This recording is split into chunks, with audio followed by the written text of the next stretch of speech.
¿Por qué no soy católico? Aquí te voy a contar la razón principal de por qué no decidí seguir la religión católica cuando estaba en el protestantismo, en una iglesia evangélica. Me puse a investigar, me puse a estudiar y aquí en este video te voy a contar la razón principal por la cual no fui, o la razón principal por la cual no quise seguir el catolicismo. Así que si te interesa saber, Vamos a si eres ver. una persona que viene del mundo protestante y estás dudando de ese mundo y estás investigando, ojalá este video te sirva para darte algunas ideas y empieces a reflexionar. No pretendo en este video ser una autoridad en el tema, sino que simplemente acá te estoy contando mi experiencia de por qué yo decidí no ser católico. Hay una piedra de tropiezo principal para no ser católico. Entonces acá yo te lo voy a contar, te voy a dar te voy a contar una presentación con datos. Es muy importante que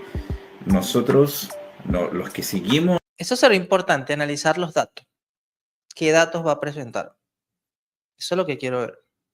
una religión, sea si tú sigues una religión evangélica o la religión católica, o la religión ortodoxa, que la que yo creo que es la correcta, es muy importante que tú tengas datos, que puedas sustentar tus ideas, lo que tú crees, con datos, con evidencia. No solamente, y en este canal yo lo hablo mucho, no solamente el cristianismo es una religión de fe, sino que es una religión que busca el conocimiento, que busca la razón. ¿Ok? No es una fe ciega, es una fe que busca conocimiento. Y estamos de acuerdo. Por eso el Papa Juan Pablo II escribió una carta llamada Fides et Ratio, fe y razón. Son dos alas que llevan a la misma verdad.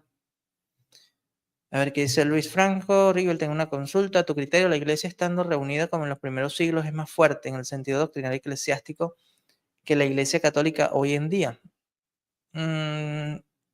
Son distintos contextos históricos y recordemos que en la antigüedad pues eran perseguidos los cristianos y estaban en auge el desarrollo de las doctrinas cristianas.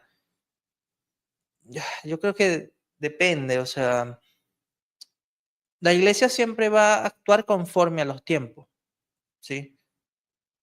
No digo que sería más fuerte antes que ahora, porque son distintas situaciones por las que la iglesia pasa.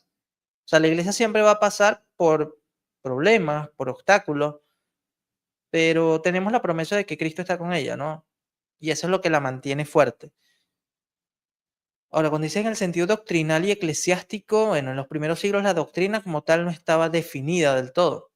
Ahora está más desarrollada. Y en el sentido eclesiástico igual. O sea, no se había desarrollado la eclesiología como la tenemos ahora.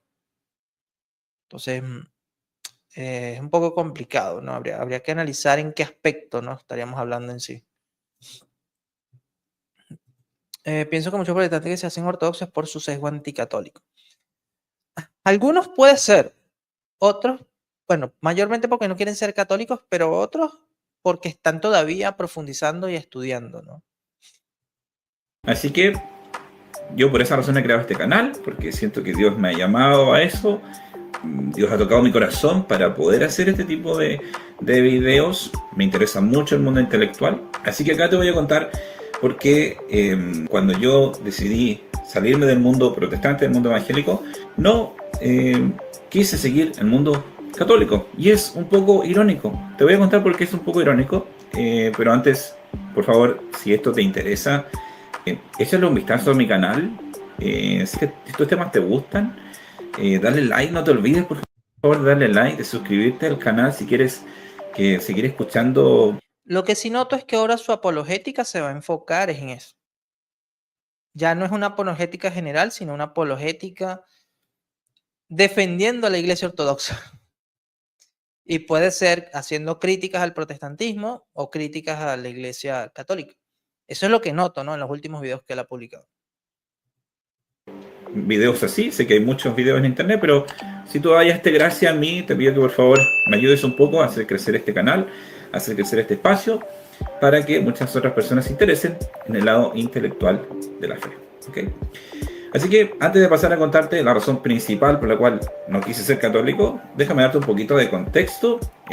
Yo decidí salirme del mundo protestante, y esto es lo irónico de esto, viendo debates entre católicos y protestantes. ¿Y qué fue lo que pasaba? Cuando yo escuchaba a los católicos, de verdad yo les encontraba más sentido a ellos en distintos temas. Entonces, yo viendo esos debates, yo dije, yo tengo que estudiar esto, tengo que estudiarlo. ¿Por qué? Porque yo dije, puede ser que estemos equivocados. Así que lo que me pasó es que cuando escuchaba a un católico hablar, por ejemplo, te doy un ejemplo, el tema de la sola escritura, y los evangélicos defendían la sola escritura, para mí no tenía más sentido el católico, porque el católico decía claramente la escritura no existía en los primeros siglos y la iglesia se guiaba más por la tradición oral. Y es muy difícil escapar de esa idea. Yo sé que hay algunos protestantes que la intentan defender, diciendo, por ejemplo, que la tradición de la cual habla el mundo católico está en la escritura, o algunos dicen, no, es que no es necesaria la tradición porque las cosas necesarias para la salvación están en la Biblia. Pero ellos decían, pero es que la Biblia no existía en los primeros siglos. Entonces, ¿cómo es que el mundo evangélico se guiaba? O el mundo cristiano mejor. ¿Cómo es que el mundo cristiano se guiaba si no existía la Biblia? Entonces yo escuchaba eso y decía, es que tienen razón. Porque en el mundo evangélico nosotros vamos a ponernos soberbios, arrogantes y tratar de defender algo que es un poco indefendible. O sea, tú puedes decir algunos argumentos, pero al final tiene más sentido la idea, en este contexto que te estoy hablando, que defendían los católicos, ¿no? Eso es lo que yo siempre les digo. O sea, cuando tú vas a defender el cristianismo, tú te das cuenta que tiene más sentido la postura católica que la postura protestante. Y si tú le das la razón a la postura protestante, simplemente porque no quieres reconocer la postura católica. Y fíjense con lo que está luchando acá este hermano. ¿Sí? Este hermano está en la iglesia ortodoxa, pero puede que el estudio, si profundiza y si lo hace sin sesgo anticatólico, va a llegar a ser católico, porque así ha pasado con otras personas. Y les pongo mi ejemplo. Yo comencé estudiando justamente esto, me llevó a acercarme a la iglesia ortodoxa, pero el papado fue el que me atrajo al catolicismo. O sea, no puedo negar las evidencias que encuentro en la historia del cristianismo. Y hay ortodoxos que lo han tenido que reconocer. Entonces, yo quiero ver cuáles serían los argumentos que este hermano ha encontrado y digamos, me pongo a su servicio. Si él quiere dialogar sobre este tema, si él quiere ver evidencia, si él quiere ver datos. No sé si este video le vaya a llegar, pero me encantaría hablar con este hermano. Me encantaría presentarle los datos que yo he encontrado. Lo que han dicho ortodoxos, como Eduard Siesinski, como Vladimir Soloviek, entre otros. Entonces, vamos a escucharlo, ¿no? Ya estoy como que recordando cuando fue mi experiencia al investigar, al estudiar la historia, pero yo no me quedé allí. Yo fui más allá. Y ese ir más allá fue lo que me llevó a ser católico por convicción y no ortodoxo.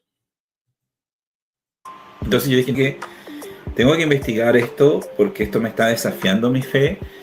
Le estoy encontrando más razón a los católicos. Entonces puede ser que la iglesia católica sea la correcta. Aunque en mi corazón yo esperaba que no, porque no me llamaba la iglesia católica. Es que A muchos les pasa eso.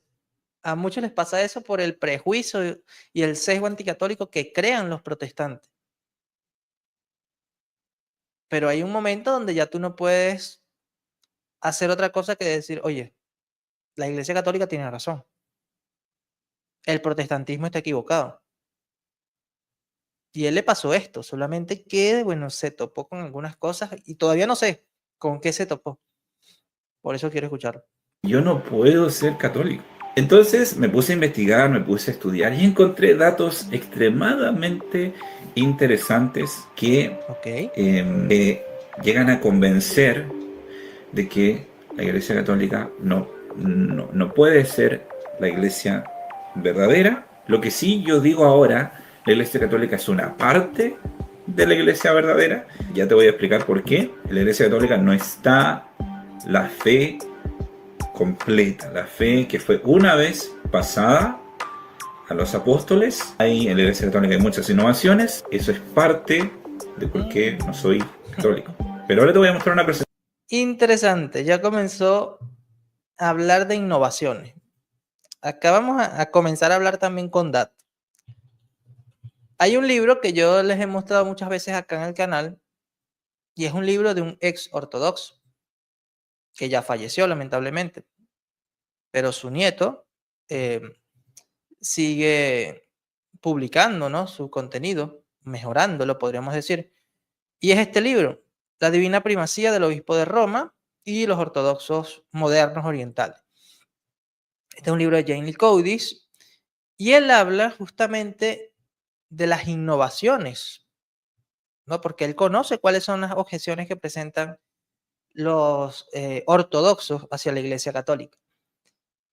Y él por acá, él menciona las innovaciones que tienen los ortodoxos. Vamos a ver dónde está.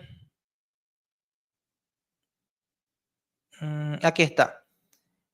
Innovaciones doctrinales en la ortodoxia oriental moderna. Eso sería bueno que este hermano lo analizara. Esto sería bueno que el hermano lo analizara. Vamos a buscar esta parte. Innovaciones, porque esto es algo que a veces el ortodoxo pretende ignorar. A ver. Aquí está. En la carta 47. Innovaciones doctrinales en la ortodoxia oriental moderna. También hay otro libro muy bueno para responder a los ortodoxos, que es el de Michael Lofton, Respondiendo a la ortodoxia. Este libro también deberían leerlo aquellos que están considerando la Iglesia Ortodoxa. Aquí se da respuesta a las objeciones ortodoxas. A ver, Houston dice, católico por convicción, hermano, ¿dónde puedo encontrar el libro que recomendaste que se llama El Papado y los Ortodoxos? Lo encuentras en Amazon, hermano. De hecho, te voy a pasar acá el enlace. Vamos a ver acá. El enlace de Amazon, este mismo. Aquí está. Este es el libro. Este es el libro. Y vamos a pasarte el enlace.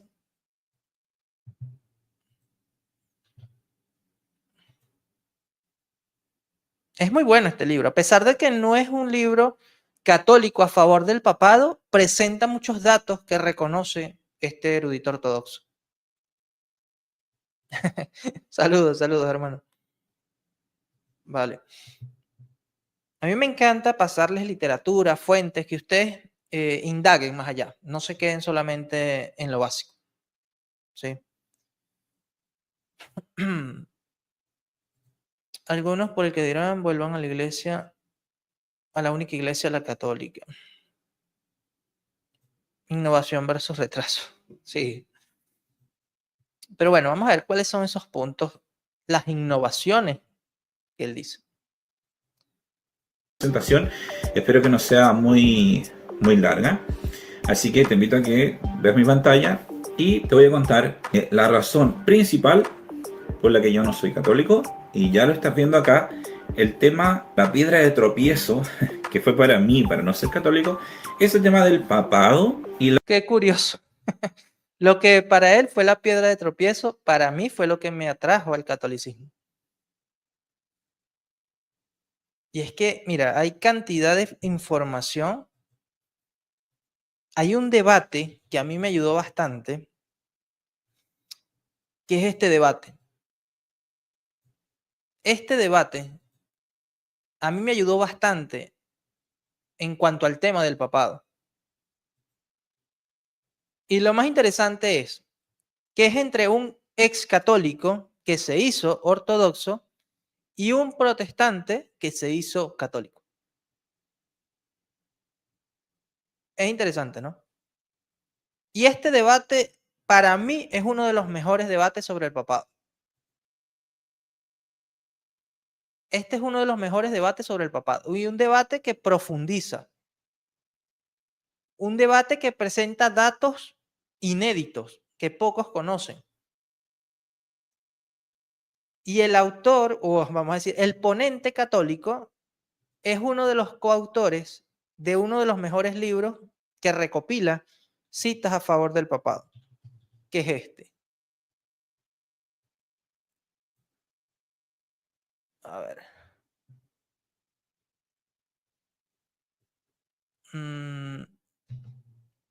A ver, ¿qué es este o es el otro?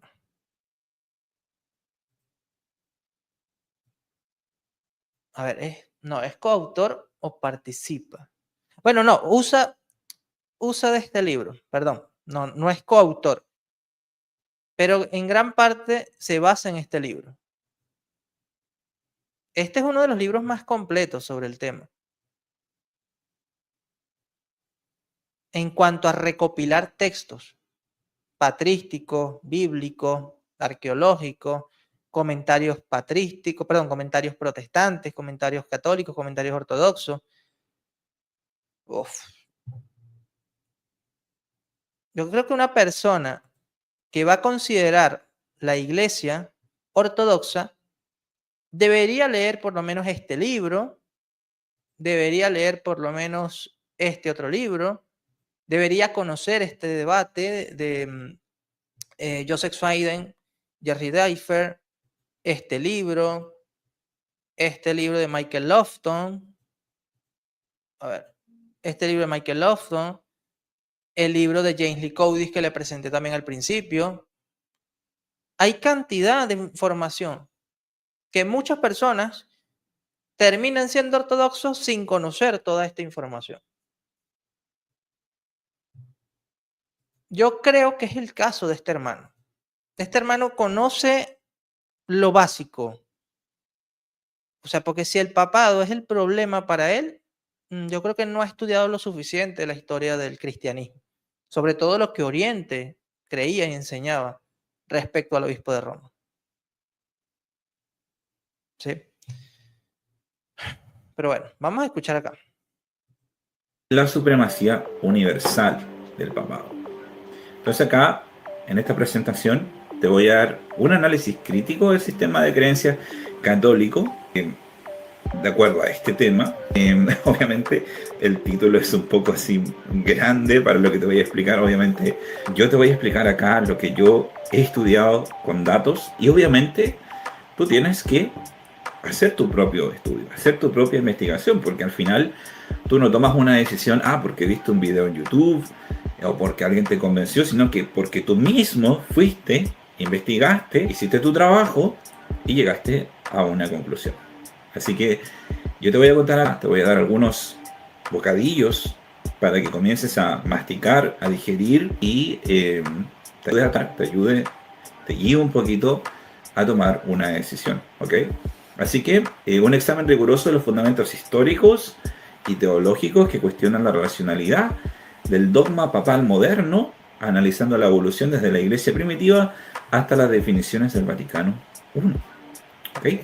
Así que, ¿cuál es el problema? Aquí nosotros, siempre lo digo en cada video, nosotros tenemos que guiar nuestras creencias por medio de principios fundamentales. La racionalidad es un criterio extremadamente importante para poder decidir qué cosmovisión tú vas a seguir. Entonces, todas las religiones, todas las creencias tienen cosmovisiones y todas tienen presuposiciones. Y nosotros tenemos que evaluar esas presuposiciones dentro de nuestra cosmovisión, de lo que nosotros creemos. ¿Okay? Entonces, en el mundo católico, para que el mundo católico funcione, para que el sistema de creencias del mundo católico funcione, para que su cosmovisión funcione, ellos están presuponiendo de que la infalibilidad del Papa, la supremacía del Papa, es verdad, es racional, es correcto. Entonces nosotros tenemos que evaluar eso, esa presuposición. En otras palabras, lo que te quiero decir es que si tú vas a adoptar un sistema de creencias, ya sea el sistema evangélico, el sistema católico, el sistema ortodoxo, que son como las tres religiones más grandes que existen, las más sensatas, tienes que... Yo veo muchos errores ahí en sus planteamientos. En primer lugar, es incorrecto usar la expresión religión o el término religión para hablar de la Iglesia Católica, la Iglesia Ortodoxa y la Iglesia Protestante. Porque en realidad las tres forman parte del cristianismo. Las tres representan el cristianismo. Entonces es una sola religión, no tres religiones. Ya desde allí parte mal. Y ahora que diga que se presupone la infalibilidad del Papa, no es así. Si él lee el Concilio Vaticano I, si él lee, por ejemplo, las cartas del cardenal Edward Manning, si él lee las discusiones en el Concilio Vaticano I, va a entender todas las razones que tiene la Iglesia para dogmatizar la infalibilidad papal. Y que tiene que ver es con la infalibilidad de la Iglesia. O sea, no se trata de presuponer. Se trata de que hay razones detrás de cada dogma, de cada doctrina. Aquí ya empezó mal. O sea, si él parte por una premisa errada, su conclusión va a ser errada. Vamos a seguir escuchando. Tú evaluar las presuposiciones de estos sistemas de creencias. Tenemos que ver nosotros un mundo cristiano como una cosmovisión, como un sistema de creencias que en el fundamento tiene ideas de fundamento, ideas bases, que si tú llegas a destruir una de esas ideas, el sistema completo se cae, se derrumba y ya no es racional. Entonces, este es un principio que me ha ayudado a mí a guiar mi vida y a sentirme en paz también con mis decisiones. Porque si yo decidí adoptar o salirme del mundo protestante fue por esta razón. Porque al examinar las presuposiciones, las ideas bases que justifican el movimiento protestante, tú la empiezas a examinar, la empiezas a analizar esas ideas bases y existen argumentos, evidencias que las destruyen. Y si esas ideas bases no están bien justificadas, todo el sistema se cae. Es así, es como un edificio. Entonces acá, mira, te voy a leer un poquito acá lo que he preparado. Entonces, la verdad no contradice la razón, la lógica. El irracional algo irracional no puede ser verdad. La realidad es como un edificio sólido. Y la razón y la lógica son los planos y las reglas de construcción. Si quieres construir algo en ese edificio, debes seguir las reglas de los planos, medir, nivelar, usar materiales adecuados. En otras palabras, es lo que yo te estoy diciendo. Me parece que estoy leyendo una respuesta de ChatGPT. No sé ustedes. Me parece. Que si un edificio se construye en base a ideas, y esas ideas tienen que ser racionales. Si llegan a ser irracionales, no son verdad, y ese edificio se cae. ¿Ok? El edificio intelectual, digámoslo así. Si construyes algo que viola los planos, que viola la racionalidad, una pared que flota en el aire, un techo que se sostiene sin columnas, eso no significa que sea magia o verdad. Simplemente no puede sostenerse. Es imposible dentro de la realidad. De la misma manera, una idea que no es racional, que no sigue la lógica, que carece de coherencia, es como esa pared flotante. No puede ser verdadera porque contradice los planos de la realidad. Entonces, si tú tienes una idea, si tu sistema de creencias tiene una idea base, como en este caso es la idea de los católicos, el mundo católico, tiene como idea base, sus fundamentos bases, la infalibilidad del Papa, ¿ya? Y tú evalúas esa idea, porque a ver, ¿qué pasa? En el mundo católico casi nadie, ningún católico se dedica a esto, entonces sencillamente lo creen. Pasa lo mismo en el mundo evangélico, sencillamente las personas van y no cuestionan sus ideas, sus presuposiciones, casi nadie hace este ejercicio. Pero si tú estás en busca de la verdad, lo quieres hacer, porque quieres ser racional, no quieres seguir algo que no sea verdad. Por eso hacemos esto, por eso la razón es tan importante. Por eso cuando tú encuentras algo que es irracional, dudas de que sea verdad, no lo crees. Lo mismo pasa con las religiones. Si en tu religión hay una idea que es irracional, que no es coherente, que no es lógica, es probable que todo ese sistema no esté bien y sea un sistema inventado. Eso es lo que pasa. Al final, el hombre es capaz de inventar sistemas, por eso se inventan organizaciones tremendas, que sean mentiras, en base a cosas que no son verdad, y es ahí donde entra la lógica, donde entra la racionalidad de las cosas. Entonces, de la misma manera, una idea no es racional, ya te leí esa parte, ¿cierto?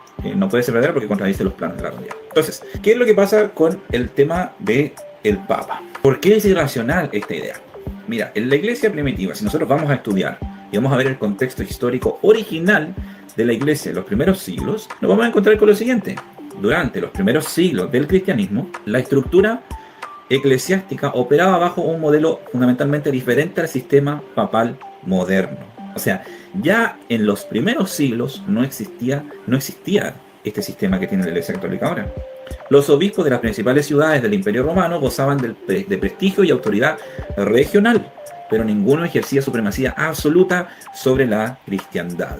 El obispo de Roma, aunque respetado por su ubicación en la capital del imperio y su conexión con los mártires Pedro y Pablo, era reconocido como inter pares, primero entre iguales, no como señor absoluto de la Iglesia universal. Ya.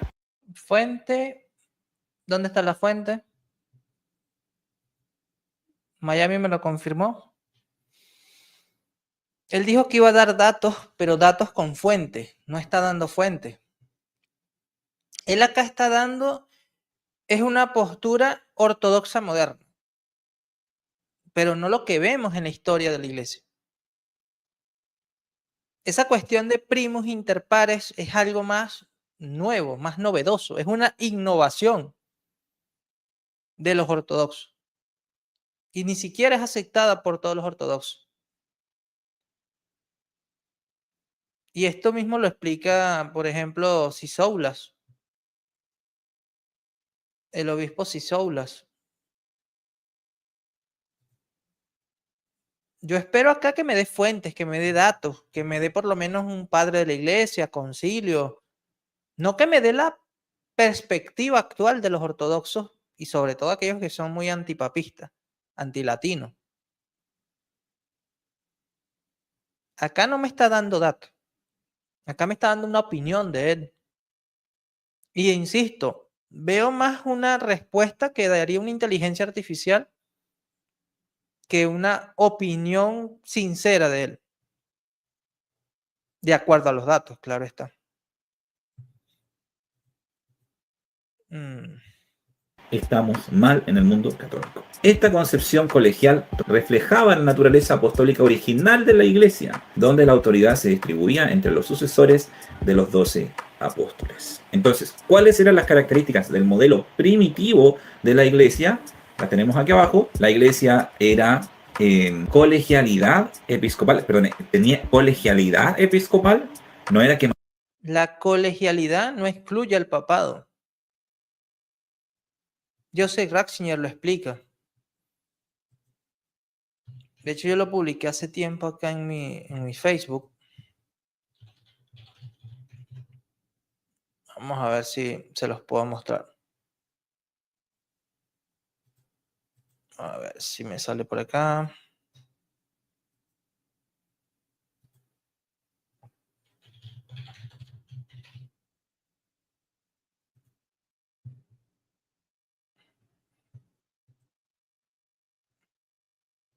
Fíjense acá cómo lo explica Joseph Ratzinger. El primado del Papa no puede entenderse de acuerdo con el modelo de una monarquía absoluta. O sea, ese es un muñeco de paja que hace algunos ortodoxos y protestantes. Como si el obispo de Roma fuera el monarca sin limitaciones de un organismo estatal sobrenatural llamado Iglesia y de constitución centralista. Significa más bien que dentro de la red de las iglesias que comulgan entre sí y con las que se edifica la Iglesia única de Dios, hay un punto fijo obligatorio, la sede romana, a la que debe orientarse la unidad de la fe y de la comunión. Ahora bien, tal centro obligatorio de la colegialidad de los obispos no se debe a oportunismo humano, aunque también lo sugiere ese oportunismo, sino porque el Señor mismo creó, junto con el oficio de los 12, el mandato especial del oficio de roca. Este, al signo escatológico de los 12, añade el otro signo de roca, tomado igualmente de la lengua escatológica y simbolista de Israel. De ese signo resulta, después de la resurrección, la dualidad del oficio de testigo en general y del oficio del primer testigo, con que figura Pedro en los relatos de la resurrección y en las listas de los apóstoles. Esta concepción pasa en la teología de San Irineo, por desgracia muy olvidada posteriormente, al modo en que la primera Iglesia católica se entendía teológicamente a sí misma y que ya contiene en su fondo una doctrina del primado enteramente consecuente y en completo acuerdo con su origen bíblico. Lamentablemente debemos renunciar a un mayor desarrollo de estos razonamientos. Baste para nuestro contexto la indicación de que el primado del obispo de Roma no está, según su sentido originario, en contra de la constitución colegial de la Iglesia, sino que es un primado de comunión y tiene su asiento en la Iglesia que vive como sociedad de comunión y así se entiende a sí misma. Significa, para decirlo otra vez, la facultad y el derecho de decidir obligatoriamente dentro de la red de comunión donde está rectamente atestiguada la palabra del Señor y donde por consiguiente está la verdadera comunión. El primado supone la comunión ecclesiarum y debe entenderse desde luego partiendo únicamente de ella. Esto ya lo explica el cardenal Ratzinger. De lo que está haciendo acá este hermano es haciendo un muñeco de paja, porque la Iglesia Católica no niega el colegio episcopal. Lo que dice es que el Papa es la cabeza de ese colegio episcopal y esto se puede mostrar a través de cantidad de datos, tanto de Oriente como de Occidente en el primer milenio. Entonces, aquí no me está dando nada. O sea, ya las razones que él da para rechazar la Iglesia Católica no están sustentadas. O sea, más bien son opiniones que él está dando. No de acuerdo a los datos, sino, no sé, basándose en qué. Mandaba uno sobre todos, la iglesia, ella trata de argumentar de que era Pedro el que tenía como el liderazgo en todas las cosas, y de ahí nace la idea de que tiene que existir un Pedro aquí en la tierra también para que guíe a la iglesia, pero esa estructura, como te lo acabo de leer, no existió en los primeros siglos. Y si Sí existió. El colegio episcopal tenía una cabeza. Y esto lo reconocen hasta padres orientales. Vamos a ponerte un ejemplo. A ver. Vamos a ponerte, por ejemplo, a San Máximo el Confesor o Teodoro el Estudita. A ver. A Teodoro el Estudita. Mira lo que creía un padre oriental. Dado que a San Pedro el Señor Jesucristo le dio el cargo de pastor supremo después de confiarle las llaves del reino de los cielos, toda novedad en la Iglesia Católica debe ser necesariamente referida a Pedro o a su sucesor. Por lo tanto, sálvanos, oh más divino, cabeza de cabezas, pastor supremo de la Iglesia del cielo. Esto lo expresaba un padre de Oriente, porque ahora los ortodoxos no lo expresan de esa manera. Es la pregunta que deberías hacerte. si bien en los evangelios encontramos un liderazgo del apóstol Pedro, no encontramos una jurisdicción completa de todas las iglesias, como lo pretende hacer la idea del Papa. Entonces, acá te voy a citar un comentario protestante, ni siquiera es un comentario católico, es un comentario protestante. Vamos a ver acá. Este es un comentario de Mateo 16, 18 y 19. De los eruditos W.D. Davis, del C. Allison Jr., Mateo 18, 18, volumen 2, publicado en el 2012, página 638. Dice, la opinión mayoritaria de los exegetas modernos sostiene que a Pedro, como una especie de rabino supremo o primer ministro del reino, se le concede en Mateo 16, 19, autoridad de enseñanza. Es decir, el poder de declarar lo que está permitido y lo que no está permitido. Pedro puede decidir mediante decisiones doctrinales lo que los cristianos deben y no deben hacer. Esta es la interpretación tradicional católica romana, con la salvedad de que Pedro tenía sucesores. Y continúa acá. Compárese ya con la epístola de Clemente a Santiago 5, en la cual Simón Pedro habla a los hermanos acerca de Clemente de la siguiente manera. puesto que, como me ha enseñado el Señor y Maestro Jesucristo, cuyo apóstol soy, se acerca el día de mi muerte. Impongo mis manos sobre este Clemente como su obispo, y a él le confío mi cátedra de enseñanza, incluso a él que ha viajado conmigo desde el principio hasta el final, y así ha escuchado todas mis homilías. Por tanto, le comunico el poder de atar y desatar, de modo que, con respecto a todo lo que él ordene en la tierra, será decretado en los cielos, porque él atará lo que deba ser atado y desatará lo que deba ser desatado, como conocedor de la regla de la iglesia. Esta interpretación de atar y desatar en términos de autoridad de enseñanza nos parece correcta. Y eso es justamente lo que expresa la iglesia, ¿no? Cuando habla del papado, el poder y la autoridad que tiene el obispo de Roma. No es simplemente un primus inter pares. Y es más, esto también lo reconocen ortodoxos. A ver, vamos a ver acá.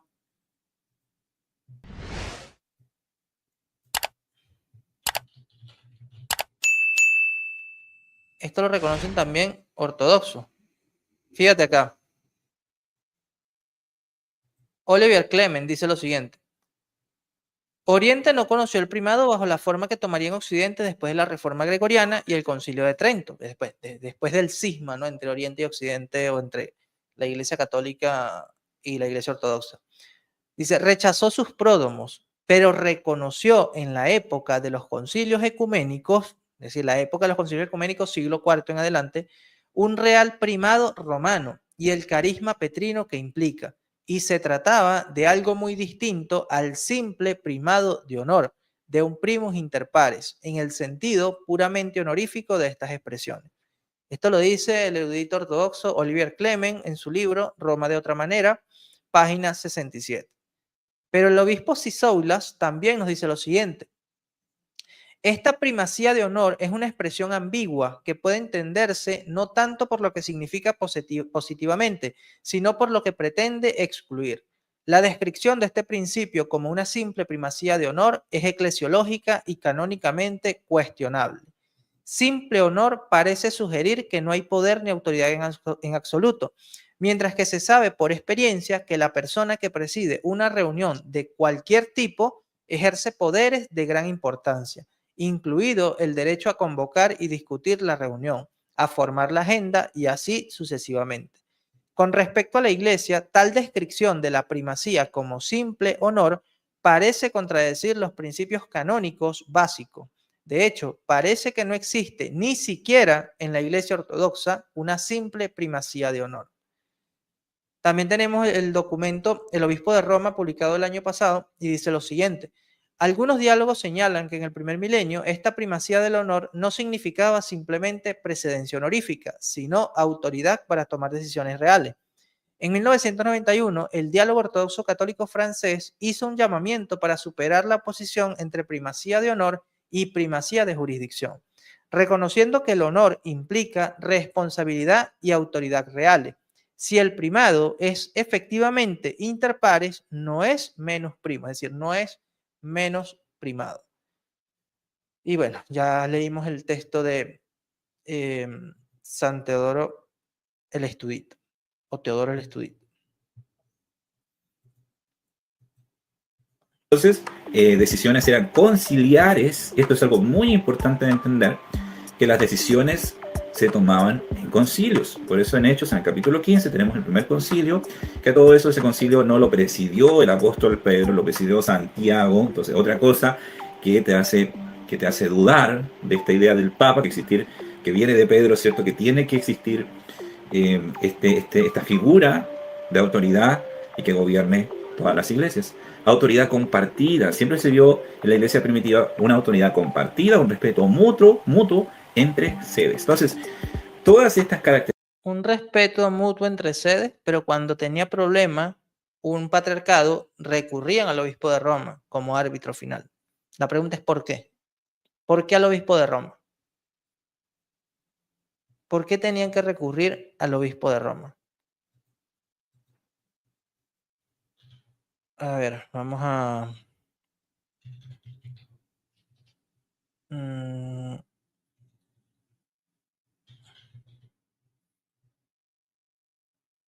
Vamos a ver lo que dice acá. A ver, ¿dónde está?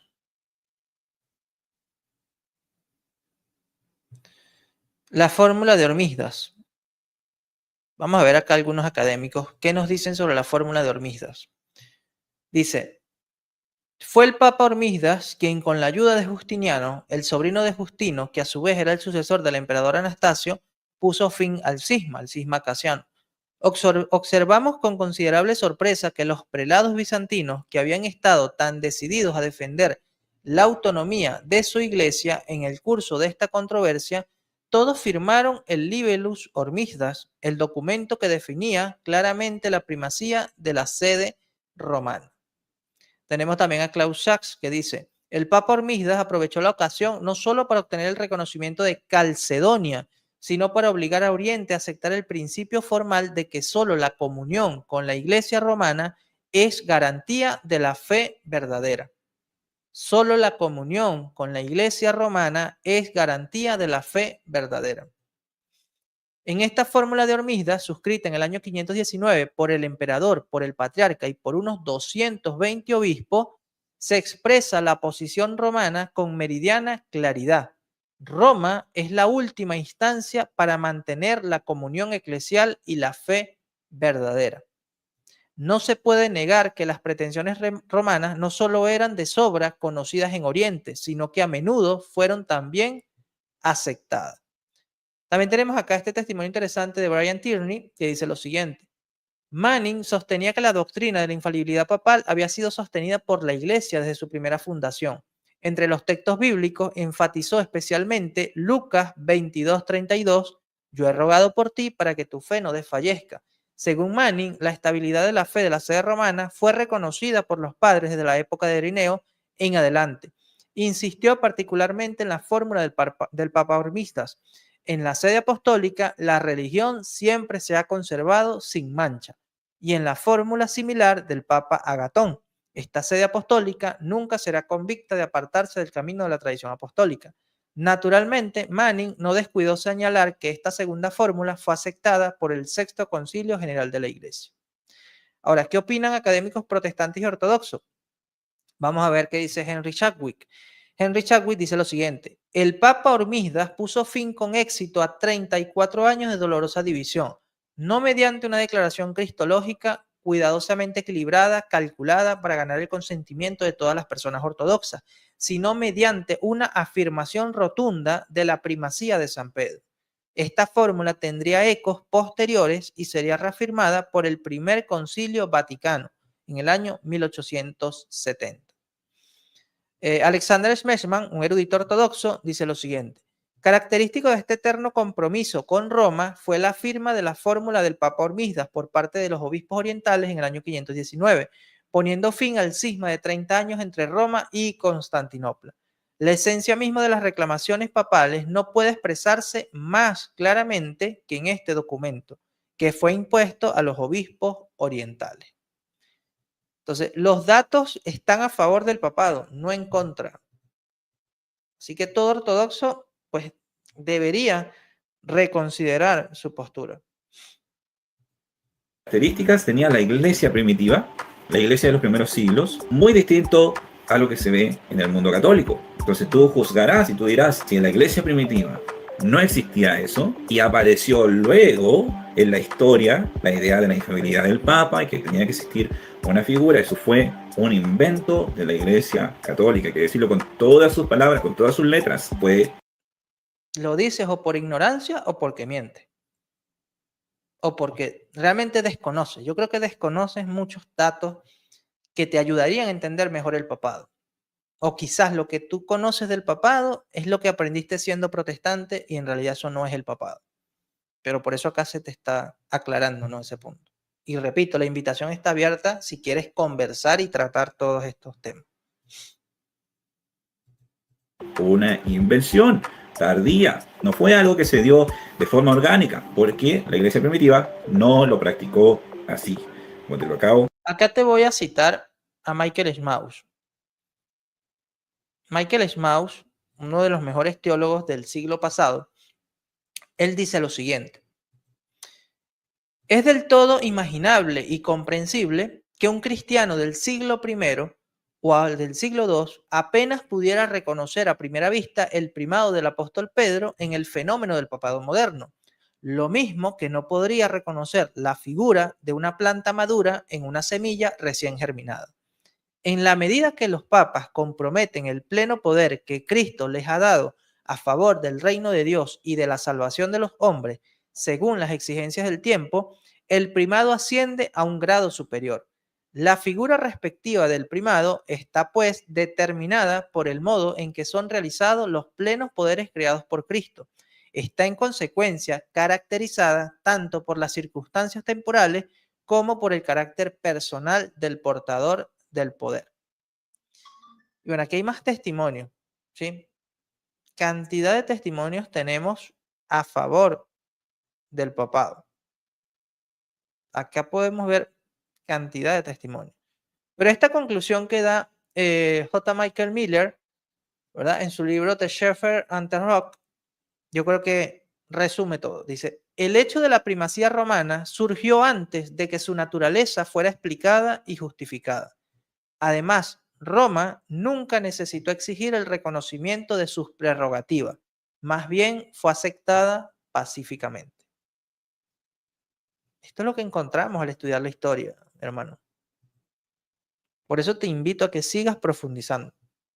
No solamente preguntando a ChatGPT o yendo a la inteligencia artificial, sino buscando en libros, profundizando en libros. Porque acá no das fuentes, aquí solamente estás dando como opiniones, ¿no? Pero no has dado datos. Acá yo estoy dando datos, estoy dando citas patrísticas, citas de teólogos, de eruditos, de académicos, y que cualquiera puede verificar. Y que obviamente se pueden verificar y confirmar con los datos patrísticos e históricos. De leer, búscalo, que es así. ¿Ok? Bien, entonces aquí una pequeña cronología: la ruptura del equilibrio y el desarrollo del poder papal en el siglo I, siglo IV. Tenemos un modelo colegial de la Iglesia, Roma como primus inter pares. La sede de Roma era muy importante. El modelo colegial no excluye el papado, siempre va a tener una cabeza la Iglesia. Y es más, si tú lees el concilio de Éfeso del año 431, un concilio ecuménico, si tú lees la carta del legado papal Felipe, ahí se aclara que Pedro era cabeza de la Iglesia y que él vive y juzga en sus sucesores. ¿Qué más claro que eso? Pero vamos a leerlo, ¿sí? Para que no digas que lo estoy inventando, ¿no? Acá yo hablo con datos, yo hablo con evidencia. Aquí está. Concilio de Éfeso al año 431, sobre la primacía del romano pontífice, del discurso de Felipe, legado del romano pontífice, en la sesión 3. Dice, a nadie es dudoso, fíjate esto, a nadie es dudoso, antes bien, por todos los siglos fue conocido que el santo y muy bienaventurado Pedro, príncipe y cabeza de los apóstoles, columna de la fe y fundamento de la Iglesia católica, recibió las llaves del reino de manos de nuestro Señor Jesucristo, Salvador y Redentor del género humano, y a él le ha sido dada potestad de atar y desatar los pecados, y él en sus sucesores vive y juzga hasta el presente y siempre. Y nadie se opuso a esas palabras. ¿Sí? Nadie se opuso a esas palabras. Y esto es un concilio ecuménico. Ya que el ortodoxo quiere darle tanta autoridad a un concilio ecuménico, ¿por qué evitan esto? ¿Por qué se ignora esto? Insisto, yo invito a este hermano a dialogar, a tratar este tema. Si él es honesto, si él es sincero, va a terminar dándose cuenta que el papado no es un problema. Al contrario, el papado es la solución. La importancia de estar en comunión con el obispo de Roma. Por eso hay católicos de rito oriental en comunión con el obispo de Roma. Vamos a seguir acá.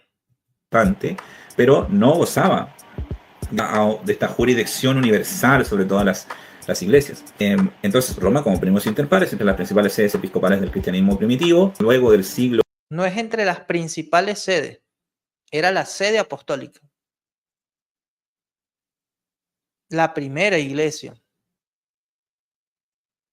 Por eso el Concilio de Nicea habla de Roma en primer lugar.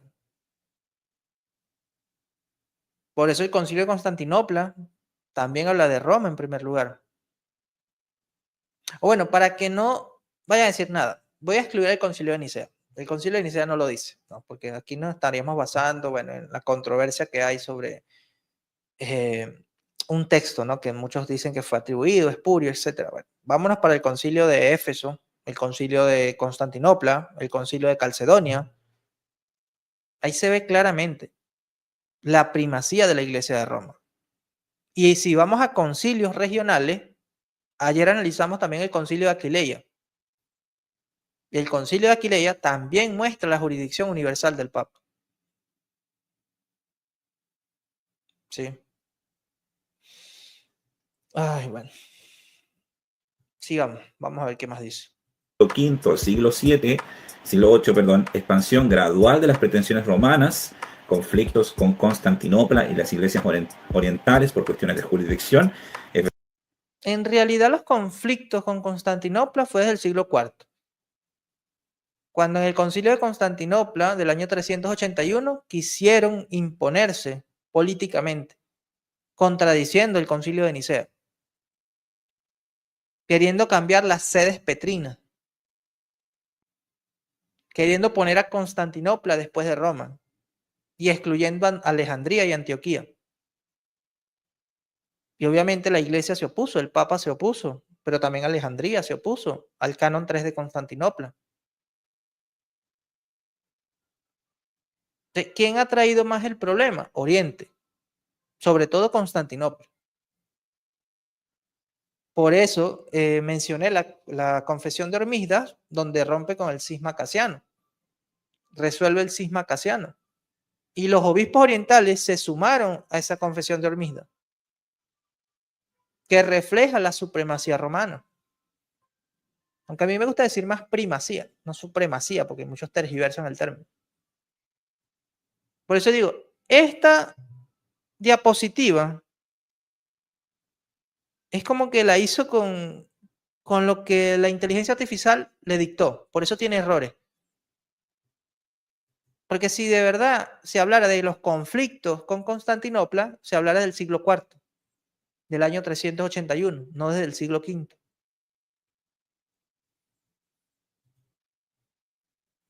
Yo soy muy minucioso, o sea, yo me fijo en todos los detalles. Ustedes ya me conocen. Yo me fijo en todos los detalles y los señalo. ¿Verdad que en la historia de la iglesia siempre han existido esos problemas? Como que se pelean los primados, quién quiere mandar más. Luego en el siglo XIX, del siglo IX al siglo XVI, consideración del poder temporal y espiritual papal, te das cuenta que fue algo tardío, que no fue de los primeros siglos, fue el cisma definitivo con Oriente y el Occidente, ¿cierto? En el año 1054, aunque es una fecha como que es la consolidación del poder temporal y espiritual papal, podríamos decir que sí, pero no es que antes no tuviera ese poder. Sí lo tenía, pero acá se consolida. Y no diría siglo IX, bueno, podríamos decir que sí, por la cuestión de Focio, del siglo IX. Al siglo XVI, ok, podríamos decir que sí. Y el cisma definitivo con Oriente no fue en 1054, fue después del saqueo de Constantinopla. Porque en realidad el pueblo en Oriente y Occidente ni siquiera se enteró de la excomunión entre Miguel Cerulario y Humberto da Silva Cándido. Porque fue una excomunión entre ellos. No en realidad una separación entre las iglesias. Esta vino posteriormente. Y más que todo fue por el saqueo de Constantinopla. Y no fue con Oriente en definitivo, porque los maronitas siempre formaron parte de la iglesia católica. Fecha en la cual se reconoce ese quiebre, pero ya venía desde mucho antes. Ahí se produce este quiebre entre las iglesias ortodoxas, orientales y las iglesias católicas. ¿Por qué se produce este quiebre? Y es lo que yo te explicaba al principio. que la Iglesia Católica es parte de la Iglesia verdadera porque nace de la Iglesia verdadera, de la Iglesia ortodoxa. Error. Ese es un error anacrónico, hermano. La Iglesia Católica y la Iglesia Ortodoxa era una sola durante 1000 años, podríamos decirlo así. Ya cuando se da el cisma entre Oriente y Occidente, que repito, más que todo se viene a dar es después del saqueo de Constantinopla, ahí la Iglesia, podemos decir que queda dividida entre Oriente y Occidente, aunque habían orientales que estaban en comunión con el obispo de Roma, pero el papado ya existía, la Iglesia Católica ya existía. Por eso es que la Iglesia Católica, que tú llamas Iglesia Católica Romana, es la Iglesia Católica. Y la Iglesia Ortodoxa se hace llamar Iglesia Ortodoxa para distinguirse solamente. Pero si tú vas a estudiar el primer milenio, vas a encontrar que la Iglesia de Oriente y la Iglesia de Occidente, independientemente, se llamaban Iglesia Católica e Iglesia Ortodoxa. O los católicos se llamaban católicos u ortodoxos. Pero ahora se hace una distinción entre el católico, que es el que está en comunión con el obispo de Roma, y el ortodoxo, que es el que, bueno, está separado. Nace de ahí, pero la Iglesia Católica es la que se separa debido a estas invenciones. Y este cambio es lo que ha producido más invenciones todavía, como la Asunción de María y muchos otros. Ahora vas a rechazar la Asunción de María. La Asunción de María es creída por los ortodoxos. Y voy a dejar que te lo explique un ortodoxo. Voy a dejar que esto te lo explique Calixtus Ware. ¿Sí? A ver.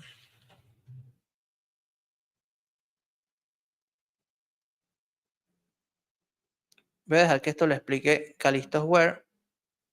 Creo que es en la página 246. Ortodoxo que se respete debe conocer este libro. Ortodoxo que se respete debe conocer este libro. Vamos a ver qué dice sobre la Asunción. Mira lo que dice en la página 234. Lo dice un ortodoxo. Si bien los ortodoxos rechazan en gran parte la doctrina de la Inmaculada Concepción de María, aunque esto es discutible también, porque si vamos a estudiar Oriente creía en la Inmaculada Concepción de María, solamente que le llamaba la prepurificación de María. Pero bueno, eso sería un tema para otro video. Dice, si creen, en cambio, en su asunción corpórea y con firmeza. Los ortodoxos creen en la asunción de María.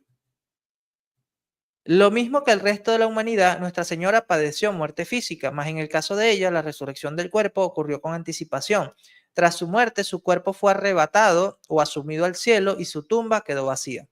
Traspasó la muerte y el juicio y vive ya en la edad venidera, lo cual no supone una separación entre ella y el resto de la humanidad, ya que esa misma gloria corpórea de la que María goza ya es cosa que todos esperamos compartir en un futuro. La creencia en la asunción de la Madre de Dios viene afirmada por la Iglesia con claridad y sin equívocos en los himnos que se cantan el 15 de agosto, la fiesta de la dormición. ¿Sí?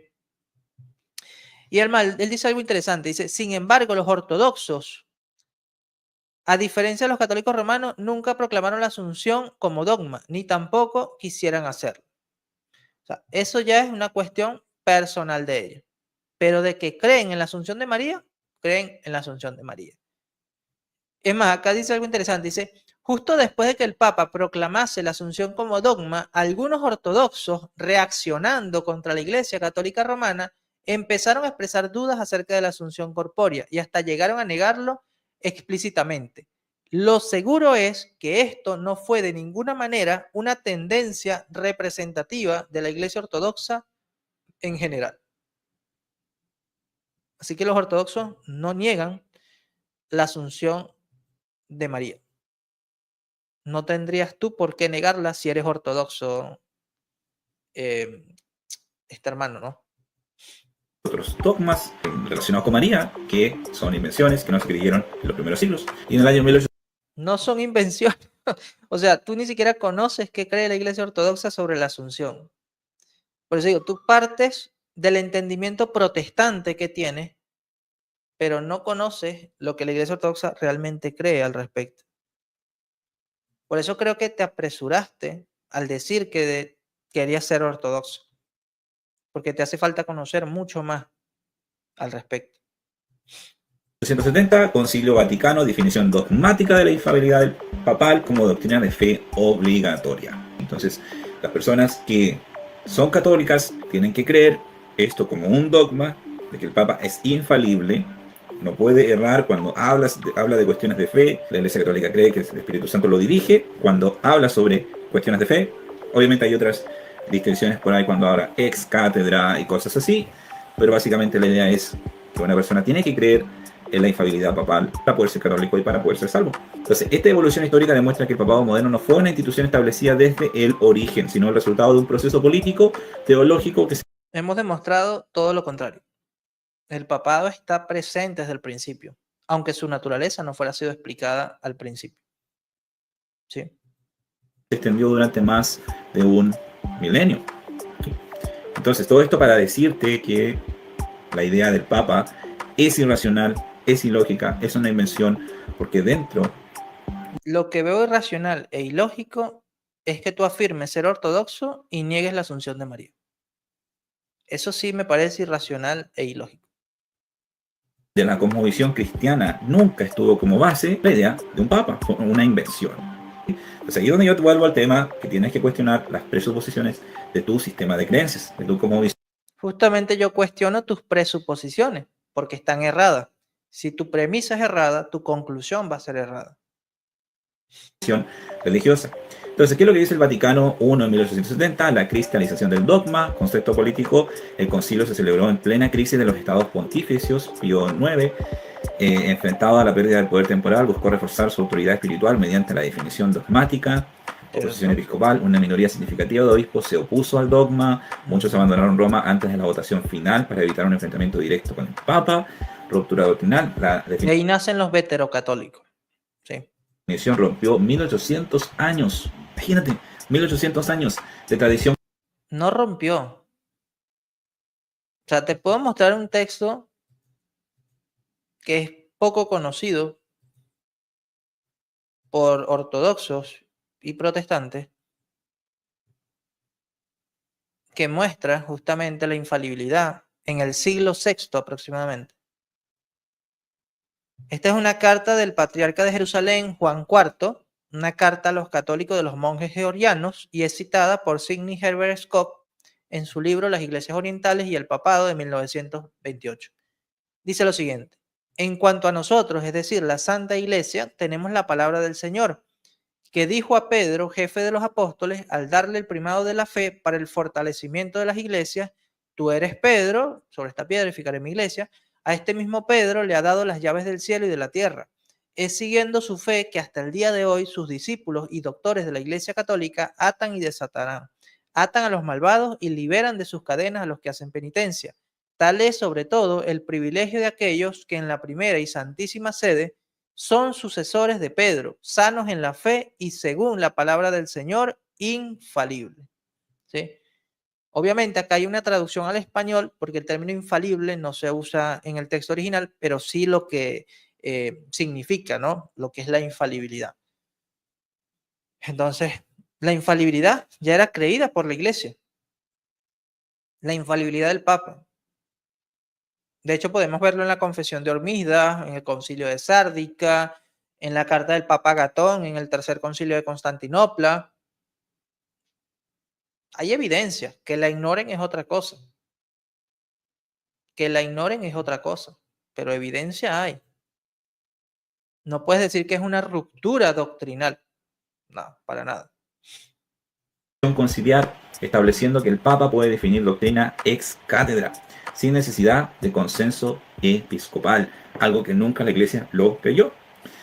Así que te demostramos que sí, que la Iglesia lo creyó. Que luego los ortodoxos lo negaron es otra cosa.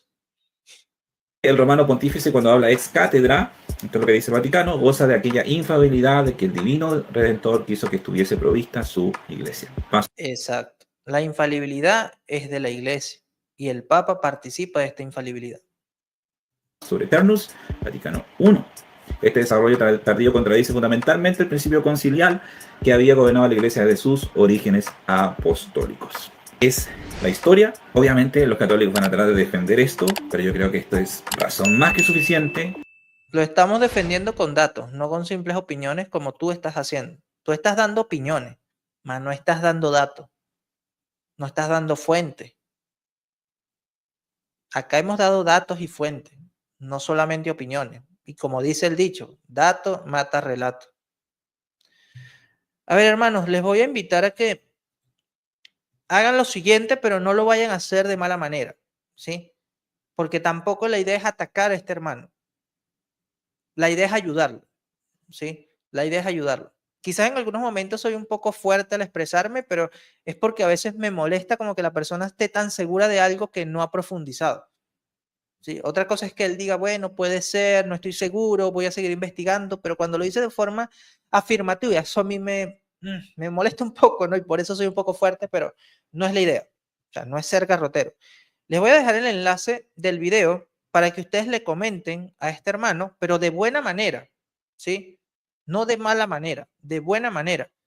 Invítenlo a que vea este video, invítenlo a que, o bueno, díganle que yo estoy interesado en dialogar con él sobre este tema, que analicemos los datos y todo eso. Ayúdenme ustedes a eso, ¿sí? Ayúdenme ustedes a eso para tratar de ayudar a este hermano. Porque vamos a suponer que este hermano, o presuponer que este hermano está interesado en la verdad, solamente que le faltan datos, ¿sí? Entonces, vamos a ayudarlo nosotros con los datos. Así que ahí les dejo el enlace del video de este hermano al que estamos reaccionando para que ustedes dejen un comentario, pero un comentario cristiano. Repito, no lo vayan a atacar, no se vayan a burlar. Si lo hacen, ya eso es cuestión de ustedes. Yo lo que estoy pidiéndoles es otra cosa. Lo que les estoy pidiendo es que por favor le dejen un comentario, que yo estoy interesado en hablar con él, que analice datos, que vea este video, ¿sí? Desde el respeto, desde el respeto, ¿sí? Entonces, ahí les dejo el enlace. Vamos a tratar de ayudar a este hermano, pero no atacándolo, no burlándonos de él, sino ayudándolo con los datos, ¿sí? Ya vamos a ir terminando acá esta reacción. Pero insisto, esperé datos, esperé textos patrísticos, concilios, pero hasta ahora no. Hasta ahora lo que veo es como que algo que ChatGPT le generó y él lo convirtió en diapositiva y eso es lo que presentó. No me parece eso muy razonable, ¿sí? Siendo que su canal es Fe Razonable, debería ser más razonable en sus razones, ¿no? De por qué es ortodoxo y no es católico. Pero hasta ahora no veo eso. Cuando yo me enteré de esto, dije, no, porque yo no puedo, para poder defender esto, porque imagínate lo simple que es en la idea. El papado no existió en los primeros siglos, la iglesia no se Sí existió y lo demostramos rotundamente. Y todavía me faltaron citas por darte. gobernó por medio de un papado. Después de 1800 años aparece la idea del papa. Y para que tú la puedas defender, si eres católico, tienes que hacer... No más de 1800 años apareció el Papa. El Papa siempre ha estado. El ministerio del papado siempre ha estado. Los mismos concilios ecuménicos confirman esto, ¿no? Porque para que un concilio sea válido, un concilio ecuménico sea válido, tiene que ratificarlo el Papa. Y esto lo decía hasta el Papa Gelasio, y esto lo reconoce el historiador protestante J.N. Kelly. Y lo vemos en la práctica con el concilio de Calcedonia y el Papa León Magno. Y así podemos dar más datos.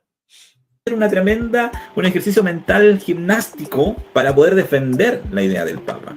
La perspectiva ortodoxa, una crítica teológica fundamental. El argumento de la coherencia divina, desde la teología ortodoxa, resulta teológicamente irracional sostener que Cristo habría establecido inicialmente una iglesia basada en la colegialidad apostólica, pero después cambiar de plan. Es como que Cristo cambió de plan.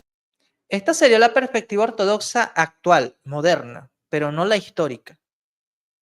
Por eso yo siempre invito a aquellas personas que quieran estudiar la historia del cristianismo, estudien el primer milenio. Y en el primer milenio encuentran el papado, la Iglesia Católica, las doctrinas católicas ya presentes, ya enseñadas. Aunque no estén definidas dogmáticamente, ya son creídas y ya son enseñadas. Yo les he hecho este reto a protestantes, pero los protestantes no han querido aceptarlo. Le hago el reto a los ortodoxos. No sé si lo quieran aceptar. No, dijo, ahora tenemos que centralizarlo todo en un solo obispo. Si la estructura colegial fue la voluntad divina original, como evidencia el Nuevo Testamento y la práctica de los primeros siglos, su posterior abandono implicaría una inconsistencia en el plan salvífico de Cristo. Entonces, fundamento escriturístico, los evangelios presentan a los 2 apóstoles como columnas de la iglesia, no como subordinados de Pedro. La autoridad apostólica. No se trata de ser subordinado, se trata de entender cuál es la figura de Pedro. Por eso te digo, en el concilio de Éfeso se dice que Pedro era la cabeza de la iglesia, de los apóstoles. No es tan difícil de entender eso. Compartida y colegial, la tradición patrística, los padres de la iglesia, incluyendo figuras como Cipriano de Cartago, defendieron la igualdad fundamental entre los obispos sucesores de los apóstoles. Y el principio de inmutabilidad, la naturaleza divina no cambia. Una estructura eclesiástica querida por Cristo no podría transformarse radicalmente, manteniendo su legitimidad teológica. Bien, entonces, desde mi punto de vista, obviamente esta es mi opinión, pero te la estoy sustentando con datos. Todo esto derrumba la idea del papado. Disculpa, pero no presentaste datos. Presentaste tus opiniones. No presentaste ni una fuente patrística, ni una fuente histórica, ni una fuente académica. Al contrario de lo que yo acabo de hacer.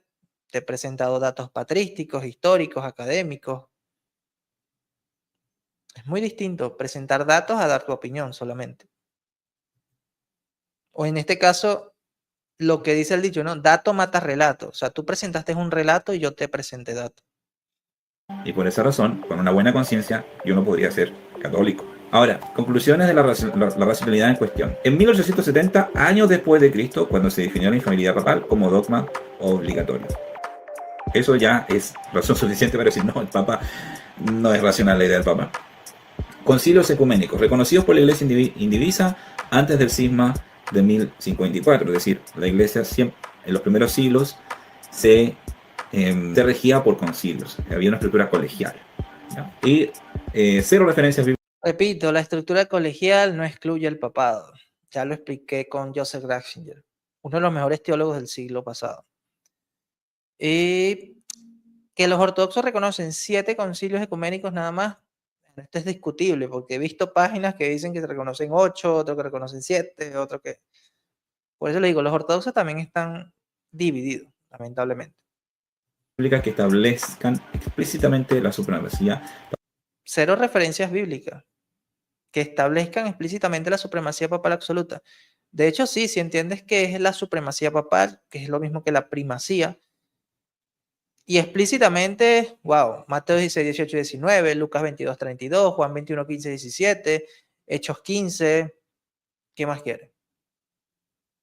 Y esos son los textos que el mismo cristianismo en Oriente y Occidente va a reconocer al hablar del papado. Papal absoluta. Cada vez que un católico trata de fundamentar la idea de el Papa con un versículo bíblico, por ejemplo, van a citar el tema de las llaves, está asumiendo la autoridad. Cuando le dice, cuando el texto habla de la autoridad, no se asume, el texto habla de la autoridad. Y te he citado ya eruditos que así lo señalan, padres de la iglesia que así lo entienden. El Señor Jesucristo le entrega las llaves a Pedro y ellos dicen, pero ahí está, les entregaron las llaves a Pedro. La pregunta es, ¿por qué ellos asumen que las llaves van a decir, no, es que es un símbolo de poder, un símbolo de jurisdicción? Te cité a W.L. Davis y dice que hay un consenso actual entre los eruditos modernos al respecto. Y las llaves lo que significa es eso, autoridad. Isaías 22 también te explica esto. Ellos están asumiendo eso, ya que el Señor Jesucristo les dijo lo mismo a los apóstoles en otro lugar. No tengo la cita. No, solamente a Pedro se le da las llaves en Mateo 16, 18, 19. Que tú hables de atar y desatar se relaciona con las llaves, pero no es lo mismo. Por eso dice, a ti te daré las llaves. O sea, singular, a Pedro como cabeza de la iglesia, como mayordomo de la iglesia. Y el poder de atar y desatar lo tienen los demás apóstoles, lo tienen los demás obispos, siempre y cuando estén en comunión con el que tiene las llaves. Que en este caso sería Pedro, o su sucesor, el obispo de Roma. Ahora, en otro lugar, le señala como lo mismo, que también les entrega lo mismo a otros apóstoles. Entonces, también ahí podríamos hacer otro video para analizar los argumentos bíblicos que tiene la Iglesia Católica para defender el Papa. Tema para otro video, obviamente. Entonces, el análisis histórico y teológico revela que el sistema papal moderno representa una definición fundamental de la estructura eclesiástica primitiva. Falso, hermano. El análisis histórico y teológico revela que el papado está presente desde el siglo I hasta la actualidad y que, como toda doctrina, va a tener un desarrollo en su comprensión, pero en su esencia se mantiene. El papado se entiende como el primado de Pedro, y este primado lo va a tener también sus sucesores, y lo dice el Concilio de Éfeso por medio del legado Felipe. La definición tardía de la infalibilidad papal, más de 18 siglos después de Cristo, plantea serias dudas sobre su legitimidad. Te plantea serias dudas a ti porque desconoces muchos textos, muchos datos que te pueden ayudar a entender mejor esto. Teológica. La perspectiva ortodoxa ofrece una crítica consistente, un sistema de creencia racional, no puede sostener. Todo lo contrario. Mira, este libro te demuestra todo lo contrario. A ver, ¿dónde están?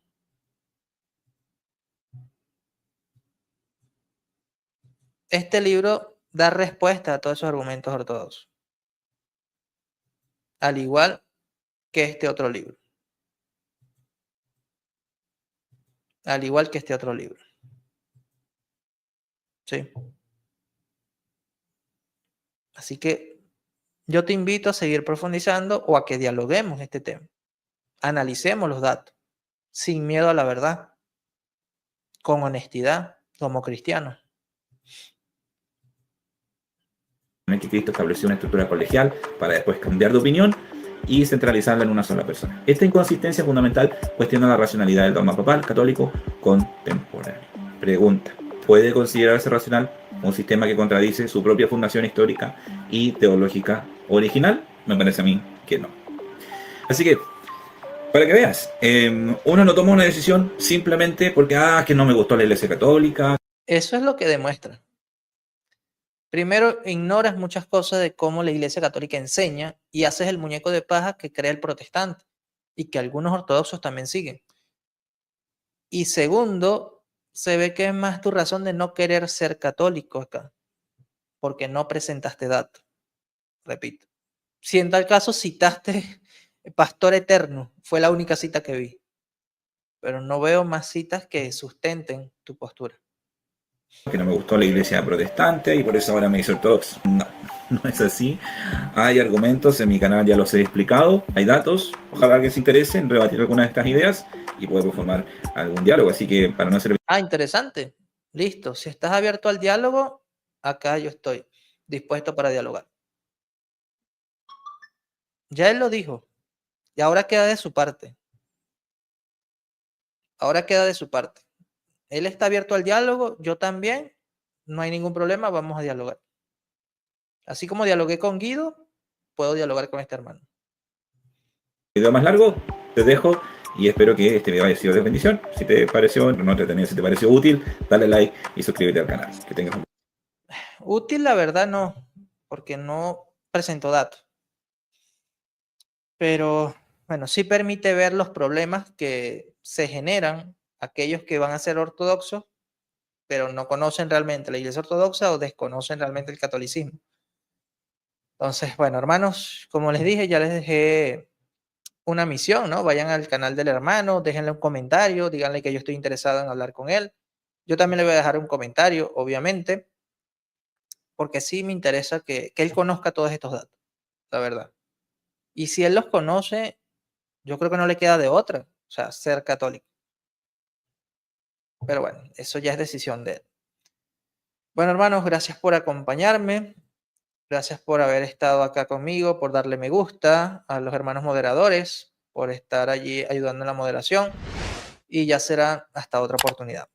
Que tengan una feliz tarde y que Dios me los bendiga. Nos vemos.